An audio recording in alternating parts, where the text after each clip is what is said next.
1절부터 18절 마지막 절까지 창세기 20장 1절부터 마지막 절까지 제가 조금 빠르게 읽어드릴 때 눈으로 따라오시면 되겠습니다. 아브라함이 거기서 남방으로 이사하여 가데스와 술 사이 그랄에 우거하며 그 안에 사라를 자기 누이라 하였으므로 그랄 왕 아비멜렉이 보내어 사라를 취하였더니 그 밤에 하나님이 아비멜렉에게 현몽하시고 그에게 이르시되 내가 취한 이 여인을 인하여 내가 죽으리니 그가 남의 아내이니이다. 아비멜렉이 그 여인을 가까이 아니하므로 그가 대답하되 주여 주께서 의로운 백성도 멸하시나이까 그가 나더러 이는 내 누이라고 하지 아니하였나이까. 그 여인도 그는 내 오랍이라 하였사오니 나는 온전한 마음과 깨끗한 손으로 이렇게 하였나이다. 하나님이 꿈에 또 그에게 이르시되 내가 온전한 마음으로 이렇게 한 줄을 나도 알았으므로 너를 막아 내게 범죄하지 않게 하였나니 여인에게 가까이 못하게 함이 이 까닭이니라. 이제 그 사람의 아내를 돌려보내라. 그는 선지자라. 그가 너를 위하여 기도하리니 내가 살려니와 내가 돌려보내지 않으면 너와 내게 속한 자가 다 정령 죽을 줄 알지니라. 아비멜렉이 그 아침에 일찍이 일어나 그 모든 신복을 불러 그 일을 다 말하여 들림에 그 사람들이 심히 두려워하였더라. 아비멜렉이 아브라함을 불러서 그에게 이르되 내가 어찌하여 우리에게 이리하였느냐? 내가 무슨 죄를 내게 범하였건대 내가 나와 내 나라로 큰 죄에 빠질 뻔하게 하였느냐? 내가 합당치 않은 일을 내게 행하였도다 하고 아비멜렉이 또 아브라함에게 이르되 내가 무슨 의견으로 이렇게 하였느냐? 아브라함이 가로되 이곳에서는 하나님을 두려워함이 없으니 내 아내를 인하여 사람이 나를 죽일까 생각하였으며 또 그는 실로 나의 이공누이로서 내 처가 되었습니다. 하나님이 나로 내 아비 집을 떠나 두루 다니게 하실 때에 내가 아내에게 말하기를 이후로 우리의 가는 곳마다 그대는 나를 그대의 오랍이라 하라. 이것이 그대가 내게 베풀 은혜라 하였었노라. 아비멜렉이 양과 소와 노비를 취하여 아브라함에게 주고 그 아내 사라도 그에게 돌려보내고 아브라함에게 이르되 내 땅이 내 앞에 있으니 너보기에 좋은 대로 거하라 하고 사라에게 이르되 내가 은 1000개를 내 오라비에게 주었어 그것으로 너와 함께한 여러 사람 앞에서 내 수치를 풀게 하였노니 내 일이 다 선이 해결되었느니라. 아브라함이 하나님께 기도하며 하나님이 아비멜렉과 그 아내와 여종을 치료하사 생산케 하셨으니 여호와께서 이왕에 아브라함의 아내 사라의 연고로 아비멜렉의 집 모든 태를 다치셨음이더라. 아멘.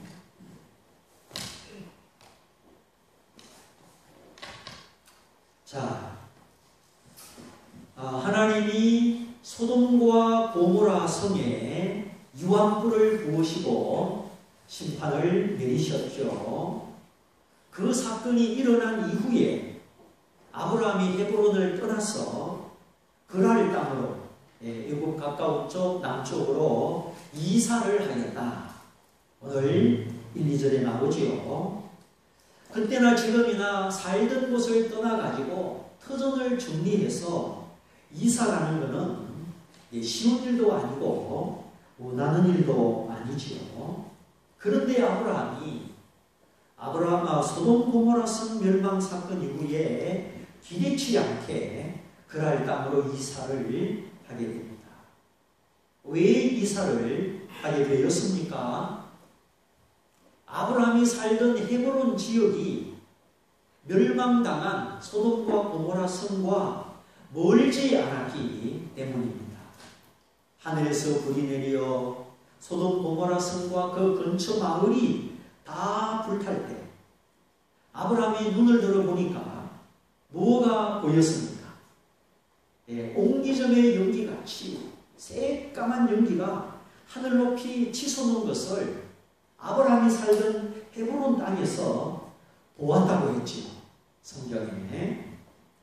그 장독을 굽는 옹기정, 그 연기처럼 소돔과 고모라 성에 불타는 연기가 멀리 아브라함 눈에 보일 만큼 아브라함이 살던 헤브론이나 소돔 고모라 성은 같은 생활권이었다 하는 것입니다. 뭐 강남권, 강북권, 목동권, 영등포권, 일산권 이렇게 같은 바운다리 안에 생활권이라는 게 있잖아요. 그래서 수도가 터지거나 버스가 끊어지면 그 같은 지역이 다 불편을 겪습니다. 그러므로 소돔 고모라 성이 멸망을 받은 이후 아브라함도 생활권이 무너지고 부정적인 피해가 일어나고 그 소돔 고모라 성 삶의 주변에 기본 질서가 무너지게 됩니다. 그래서 할 수 없이 터전을 떠나 그랄 땅으로 이사를 가게 된 것입니다. 그런데 성경은 그랄 땅에 이사간 직후 거기서 일어난 하나의 사건을 소개하고 있습니다. 그것은 아브라함이 자기 아내 사라를 여동생이라고 속이는 일이죠. 자, 이 일이 언제 또 있었습니까? 아브라함이 옛날에 가나안 땅에 도착하자마자 흉년을 만나가지고 애국 땅에 피난 갔다가 그 바로 왕에게 사라를 누이 동생이다. 그래 잠시 바로 왕이 사라를 데려갔다가 하나님이 간섭하시고 하나님이 바로 왕을 혼내셔서 오늘 성경처럼 아브라함이 무사히 빠져나오는 장면을 창세기 저 앞에서 우리가 기억하고 있지요. 이제 거기서 올라와서 베델에 갔어. 하나님의 집에 갔어. 자기 믿음 연약한 걸 돌아보며 예배하고 기도하고 이제 단을 쌓는 신앙으로 하나님을 가까이 다져지는 모습을 보게 됩니다. 흉년 때문에 믿음이 약하여 피난 갔다가 벌어진 일입니다.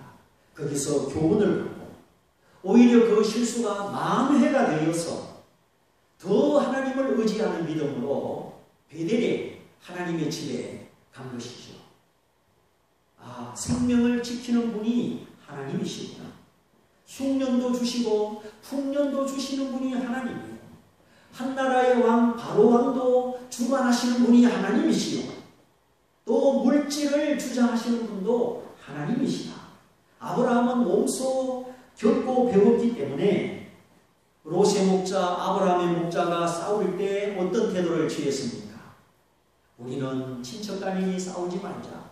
네가 우편을 택하면 내가 좌편, 네가 좌편 택하면 내가 우편을 택할 터이니 우리 앞에 넓은 땅이 있으니 네가 먼저 선택해라. 아브라함이 삼촌으로 연장자로서 또 지금까지 조카를 길러준 은혜를 베푼 자로서 나이 젊은 조카에게 기도권을 양보합니다. 네가 먼저. 그래서 조카 롯이 요단 들판으로 소돔성으로 들어가게 되고 아브라함은 하나님이 보여주신 땅, 하나님이 택한 곳, 하나님이 허락한 기업의 땅 헤브론으로 가게 되죠. 그 이후에 조카 롯은 전쟁이 나서 잡혀가고 아브라함은 하나님과 동행하고 한 사람은 육신의 길로 한 사람은 영의 길로 그렇게 나아갔습니다.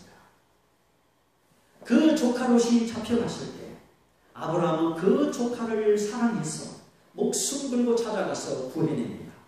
모든 전리품을 취하여 10분의 1을 하나님께 바칩니다. 그리고 나서 아브라함이 이스마엘을 낳는 실수를 하죠. 너는 내 앞에서 행하여 완전하라. 나는 전능한 하나님이다. 아브라함의 나이 99세 때에 하나님이 다시 아브라함을 찾아오십니다. 찾아오셔서 내년 이맘때에 아들이 있으리라.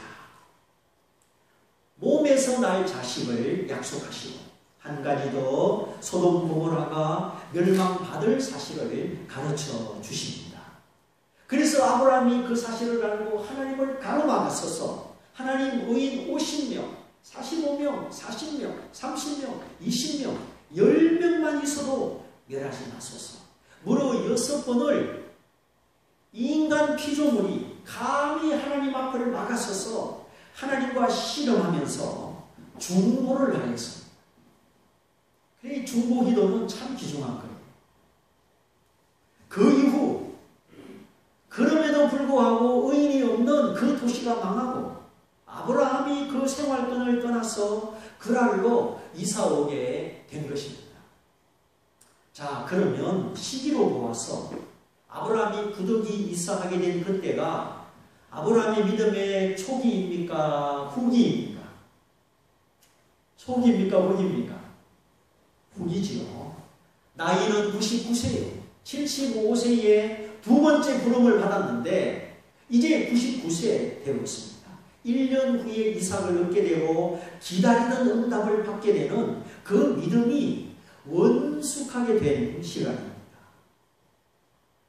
조카롯을 찾아오는 사랑도 나타내고 죄악의 도시를 막아서는 중보의 심정도 나타내고 오늘날 이 사회에 냉소적이고 혐오를 드러내는 요소가 많은데 이건 하나님 없는 사람들의 모습이죠.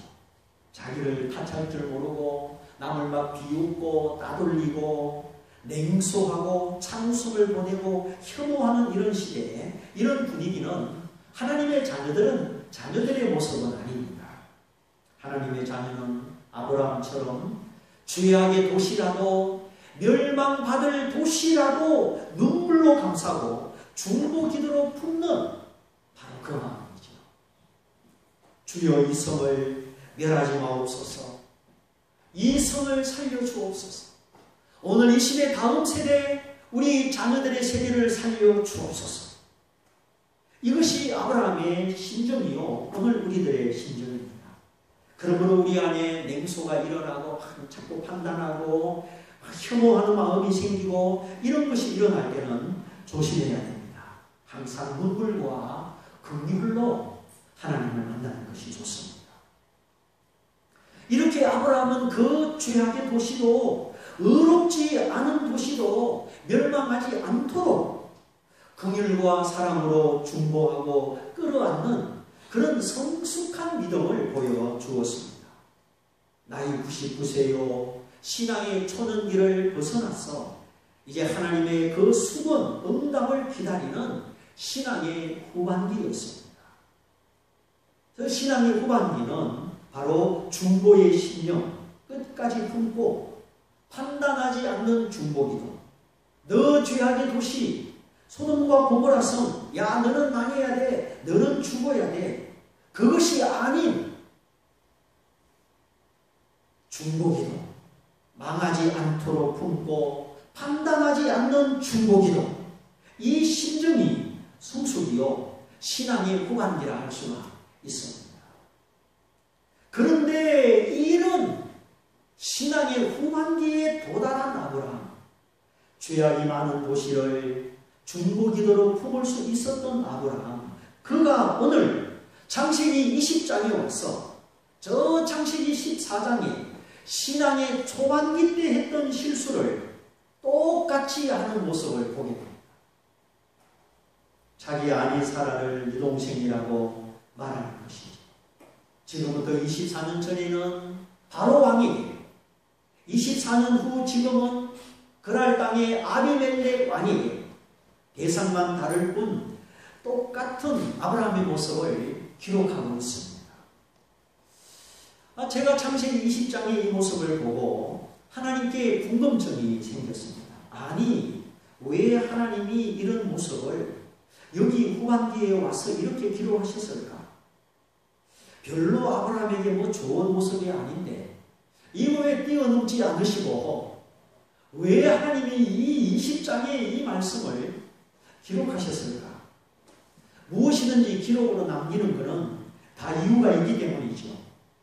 국가 발행 영수증 몇 년 보관하라 그러죠? 5년 보관하라 그러죠. 별일 없을 때는 괜찮지만 세무적인 문제가 생겼을 때는 뭐 취득세, 등록세, 영수증 없으면 또 내야 돼요. 그게 바로 법이에요. 그래서 우리 계약서를 쓸 때도 꼼꼼히 읽어보고 특별사항, 추가사항은 자필로 계약서에 기록하고 그 그래야 나중에 문제가 될 때는 이 증거 자료가 되는 겁니다. 그런 거 나도 잘 못하는데 하여튼 그래야 안전합니다. 자, 제가 생각할 때 왜 하나님이 굳이 창세기 20장 여기 와서 아브라함의 똑같은 실수를, 두 번째 실수를 기록하셨을까? 하나님의 입장에서 하나님의 마음으로 성경을 보는 것이 제대로 보는 것이죠. 아무리 신학 박사라도 하나님의 눈으로 보지 못하면 못 보는 겁니다. 초등학교 졸업생이라도 하나님의 마음, 하나님의 눈, 하나님의 입장에서 보면 그 사람은 성경을 잘 보는 사람이죠. 자, 그러면 아브라함의 신앙 후반기에 왜 이 말씀 기록하셨습니까? 가계에 흐르는 저주를 말하는 사람은 그 봐라, 아브라함이 똑같은 실수를 반복하는 것은 아브라함의 가계에 흐르는 저주가 있기 때문이다. 그렇게 설명을 합니다. 그러나 저는 거기 동의하지 않습니다. 물론 가계에 흐르는 저주, 어떤 특별한 상황에 사탄의 대물림의 역사가 있지만 그 자체는 인정하지만 또 아무에게나 있는 것은 아닙니다. 그 논리를 아브라함에게 적용시키는 것은 저는 동의하지 않습니다. 내 성경을 자기 생각, 자기 논리에 끼워 맞추는 거, 그는 굉장히 조심해야 되죠. 그래서 막 억지 주장을 펴고 특별한 주장을 펴고 남들이 안 하는 소리를 하고 강한 주장을 하다 보면 잘못 해석하거나 잘못 적용하는 경우를 보게 됩니다. 특별히 신천지가 그래요. 교회에서 안 듣던 소리를 아주 솔깃하게 성경을 이상하게 엮어가지고 뭐 비유다, 상징이다 하면서 그렇게 이상하게 끌고 나가는 것을 보게 되죠. 그래서 저는 그런 관점으로 이 본문을 보지 않고 나름대로 묵상한 관점을 이제 말씀드립니다. 첫째는 이 말씀을 기록한 이유는 우리가 의인이라도 하나님 앞에 죄인이다 하는 것입니다.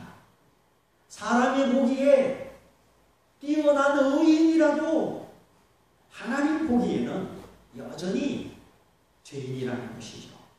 그래서 성경에 노아는 의인이었다, 욥은 동방의 의인이었다 이렇게 하는 것은 그 시대 그 인물 주변 사람과 비교해서 상대적으로 의인이라는 뜻이지요. 하나님 앞에 죄가 없는 절대적 의인은 예수님 말고는 없다는 거예요. 그래서 의인은 없나니 몇 사람도 없으며 한 사람도 없습니다. 아담 때부터 예수 재림할 때까지 스스로 의로워서 구원받을 수 있는 예수의 피가 필요 없는 의인은 한 사람도 없습니다. 모든 사람이 죄를 범하였음에 하나님의 영광에 이르지 못하더라. 그래서 상대적 의인은 있을 수 있지만 하나님 앞에 절대적인 의인이 없다. 이 사실이 예수님이 이 땅에 오신 목적이고 십자가의 죽음과 복음의 능력을 나타내는 길이지요. 그러므로 예수님이 나는 죄인을 부르러 왔지 의인을 부르러 온 것이 아니다. 나는 긍휼을 원하고 제사를 원치 않는다. 그러므로 우리가 하나님 앞에 나갈 때 자랑거리가 아니라 불쌍히 여겨주시기를 바라는 마음으로 나가는 겁니다. 우리가 이 마음 가지고 죽게 나갈 때 또 다른 사람을 불쌍히 여길 수 있는 것이죠. 세상에서 아무리 의인이라도 공로자요 공덕자라도 하나님 앞에는 죄인이다. 그래서 날마다 예수님의 피가 필요한 우리들임을 깨닫게 됩니다. 두 번째, 아무리 성숙한 사람이라도 쉽게 고쳐지지 않는 의지의 힘으로 되지 않는 약점이 있고 단점이 있다는 것을 가르쳐주고 있습니다. 물론 그 단점과 약점을 잘 관리하는 것과 무방비로 노출시키는 것은 다르죠. 우리는 자기 약점을 알아야 되고 인정하면서도 잘 관리를 해야 되는 겁니다. 아니 나는 이런 약점이 있는데 뭐 실수하면 어때? 그거는 안 된다는 거죠. 아브라함의 나이 99세 때 신앙의 후반기에 여전히 자기 목숨을 두려워하는 그 약점이 남아 있었습니다. 이 약점이 새로운 곳으로 이사갈 때마다 나타나는 거예요. 가나안 땅에서 애굽 땅에 내려갈 때 나타나고 헤브론 땅에서 그랄 땅에 낯선 땅으로 갈 때 나타나는 거예요.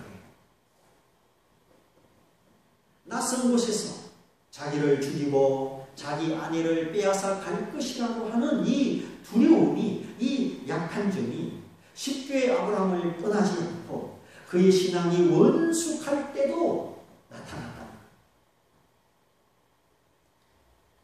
그 이유는 아브라함이 하나님의 부르심을 따라 이곳저곳 옮겨 다닐 때 하나님을 알지 못하는 사람들과 하나님을 경외치 않는 곳이므로 이 사람들이 나를 해하고 아내를 빼앗아 갈 것이다. 이런 두려움을 가지게 된 것입니다.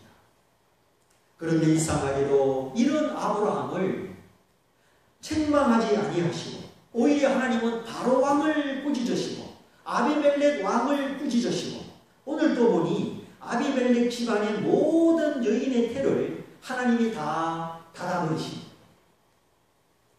아비멜렉의 왕비와 그 딸 공주들 다 그 몸에 이상현상이 생기고 태가 안 열리는 겁니다. 왕자가 태어나야 왕위가 계승되는데 왕족의 가문에 태가 닫힌다. 이거는 저주 중의 저주예요. 전쟁에서 패배한 것보다 더 큰 저주는 왕족의 집안에 태가 닫히고 씨가 마르는 그런 자연의 왕은 끝나는 겁니다. 약점과 약점에 범한 죄를 가볍게 보겠다는 뜻이 아니라 신앙이 원숙해도 약점이 있을 수 있고 하나님이 그런 점에 대하여 심판보다도 당신의 주권을 나타내신다는 것입니다. 그러므로 세 번째, 사람이 사람을 함부로 판단하면 안 된다는 교훈입니다. 우리는 율법의 재판자가 아니요 율법의 준행자로다. 너희는 이렇게 살아라. 하나님 율법을 주셨는데 우리는 그 율법을 가지고 남을 판단하는 재판자가 아니요 그 율법을 지켜 행하는 준행자로다. 율법을 기준으로 재판을 집행하시는 분은 하나님 한 분뿐입니다. 우리는 모두 율법을 준행하는 사람들이죠. 그래서 남을 보기 전에 자신을 항상 보아야 되죠.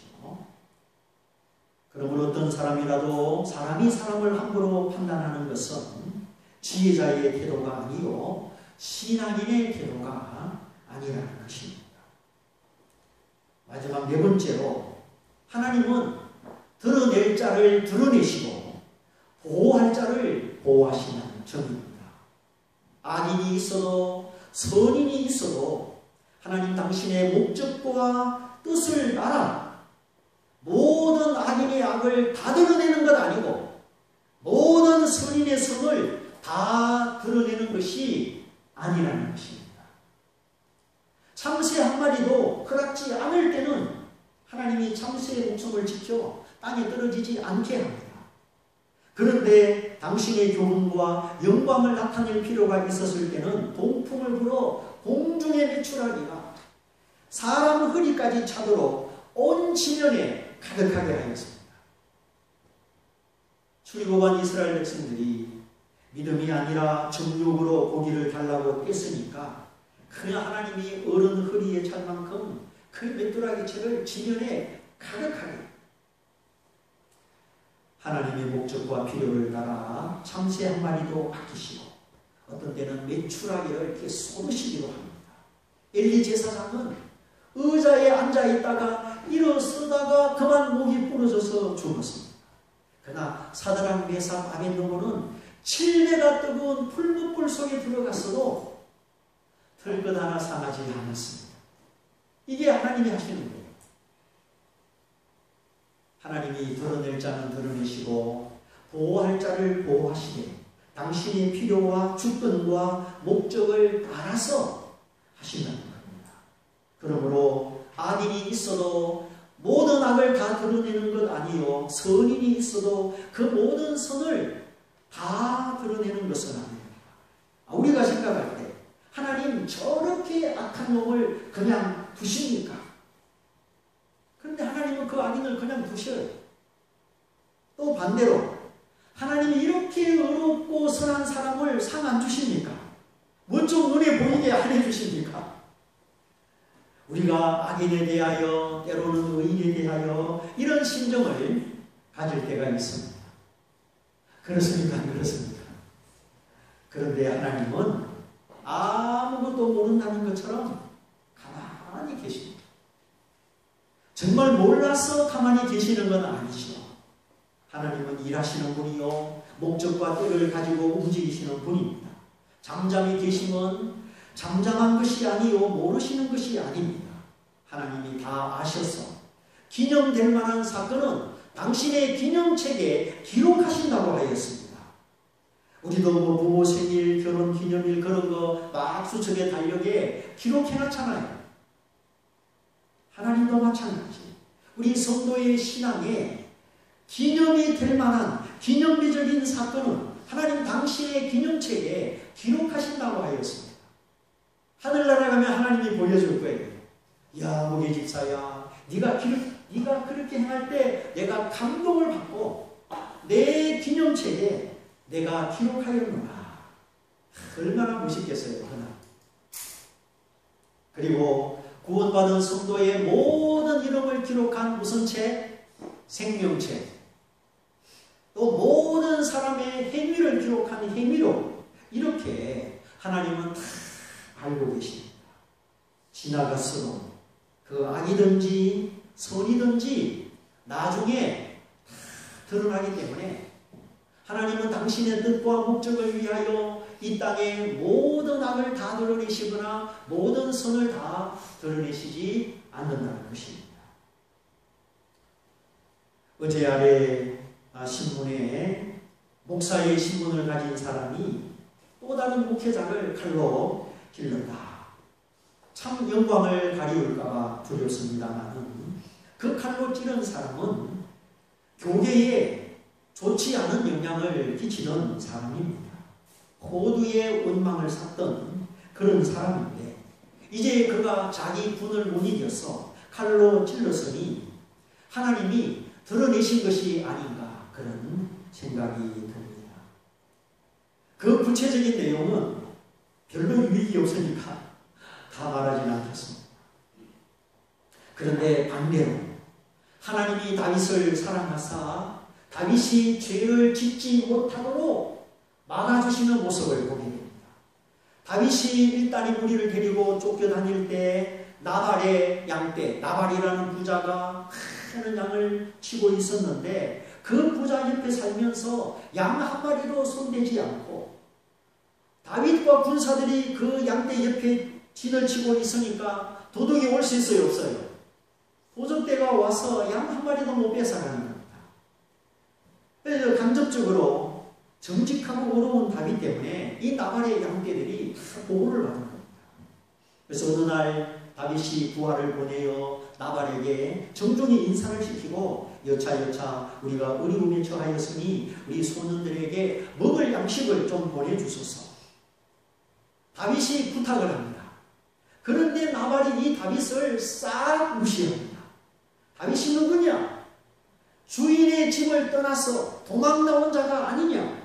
다윗을 그냥 사울의 배신자로 사울의 종으로 묘사하죠. 도와주지 않으려면 뭘 깨지 말라고? 바품은 깨지 말라고. 거기도 자존심이 있잖아요. 그런데 은혜 입은 나발은 다윗을 도와주지 않을 뿐만 아니라 다윗의 자존심을 확 짓밟는 거예요. 뭐 다윗이 누구냐? 주인을 버리고 도망 다니는 자. 나는 모른다.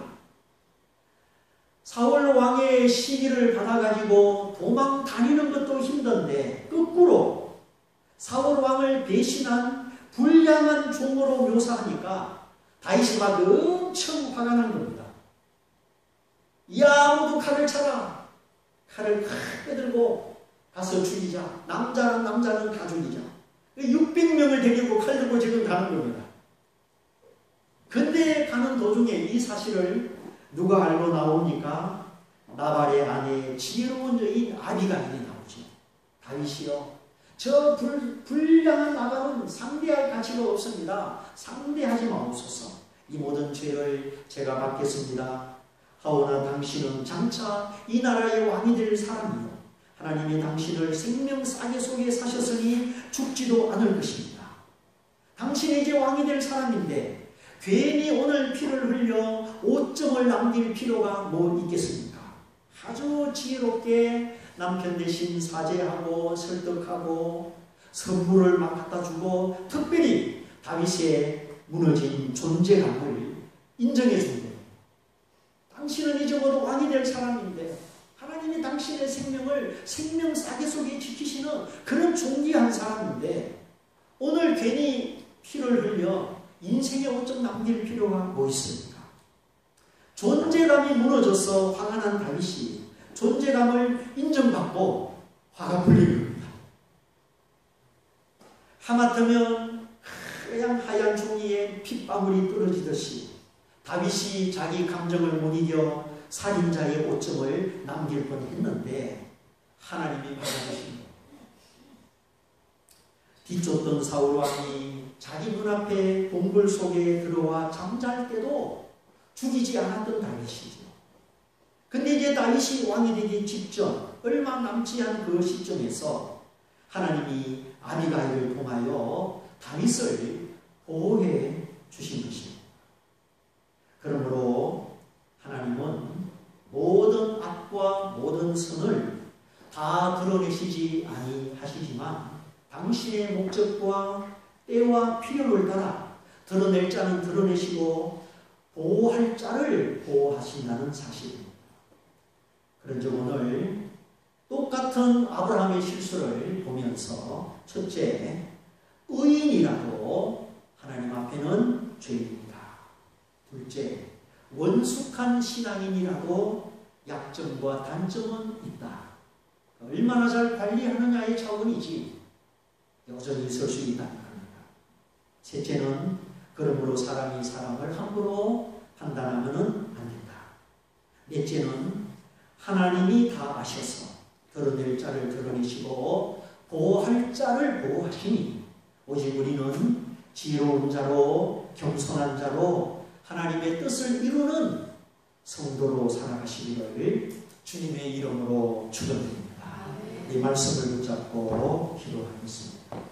오늘 의인의 약점, 아브라함의 동일한 실수를 보면서 주신 말씀 기억하고 주님, 아브라함처럼 중재자로 중보자로 지혜로운 자로 내가 먼저 하나님을 순종하는 자로 하나님의 주권 아래 겸손한 자로 서기를 합니다. 이 말씀을 붙잡고 같이 기도하겠습니다. 할렐루야. 사랑하시는